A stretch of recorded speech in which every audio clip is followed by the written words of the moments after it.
او عجیبه خبره پکې بله ده چې نن سحر اوړه په کم قیمت باندې واخلمه ماښام راته واپس په هغې قیمت باندې بیا نه میلاویږي چینی چې کم قیمت باندې سحر کې واخلمه ماښام راته په هغې قیمت باندې چینی بیا نه میلاویږي دې حده پورې چې دوایانې چې هغه د بیمارو خلکو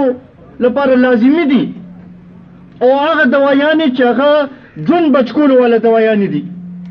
400-500% پکې اضافه وشوه داسې ده او که نه او دې د پاسه وزیر اعظم صاحب چې راپاسي نو وایي چې دا ګراني چې ده دا د کرونا له وجې نه راغلې ده یا راپاسي وایي چې یاره دې له زه کمیشن جوړوم چې دا معلومات وکړي چې یاره دا ګراني ولې راغلې ده وزیر خزانه چې دی هغه نه چې تپوس وشي نو هغه وایي چې دا د IMF د شرطونو د وجې نه راغلې ده یو هفته مخکې مې کتل وزیر اعلی صاحب تلي و بونیر ته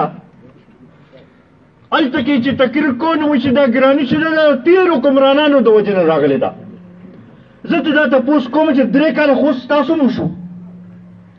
د تېرو حکمرانانو کارکردګي چې څه وه هغه خو وا که نه اوس تاسو مونږ ته خپله کارکردګي وښایي چې تاسو دې ګرانۍ لپاره څه وکړل تاسو څومره کبې راوستلو تاسو د غریبانانو په ژوند کې څومره فرق راوستلو دا حق لرو که نه لرو تاسو ما ته په خپله ووایئ جواب راکړئ